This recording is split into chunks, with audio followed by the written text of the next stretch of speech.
একটি জিনের ছেলে আমাকে ভালোবাসার প্রস্তাব দিল।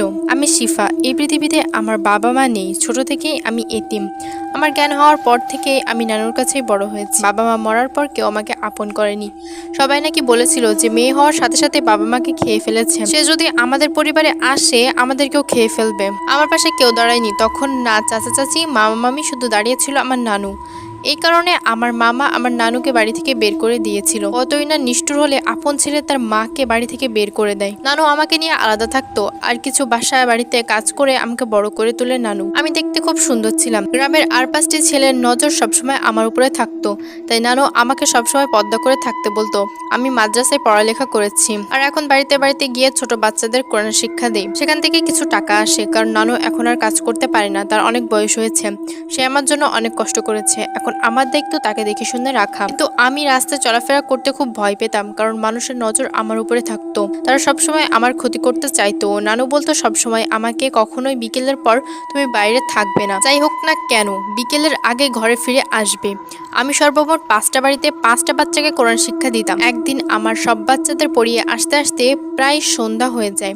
আমি একটি যুবতী মেয়ে, তাছাড়া গ্রামের সকলের নজর আমার দিকে থাকতো।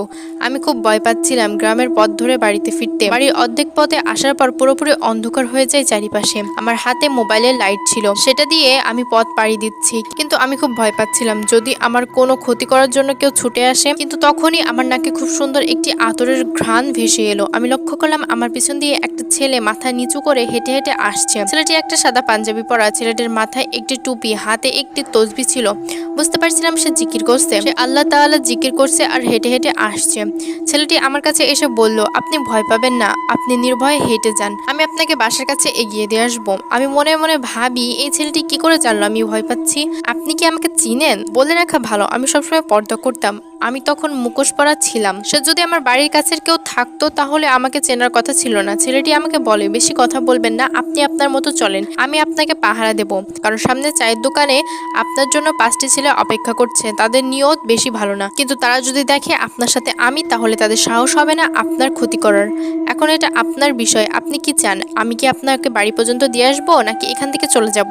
তখনই আমার চোখ পড়ে সামনে চায়ের দোকানে আসলেই 5টি ছেলে দাঁড়ানো। কিন্তু এই ছেলেটি আগে থাকতে কি করে বুঝলো সেখানে যে 5টি ছেলে আমার ক্ষতি করার জন্য দাঁড়িয়ে আছে? আমি ছেলেটাকে বলি, আপনি যাবেন না, আসলে সেখানে 5টা ছেলে দাঁড়িয়ে আছে। মনে হয় আপনার কথা সত্য, দয়া করে আমাকে সাহায্য করুন, আমাকে বাড়িতে এগিয়ে দিয়ে আসুন। ছেলেটি আমায় বলে, ঠিক আছে, আপনি ওদিকে না তাকিয়ে আপনার মতো করে পথ চলুন, আমি তো আছি, কিছু হবে না আপনার। চায়ের দোকানে থাকা সেই 5জন যখন দেখলো আমার সাথে একটি ছেলে, তারা আর আমার সামনে এলো না। আমি ছেলেটির কাছে তার নাম জানতে চাইলাম।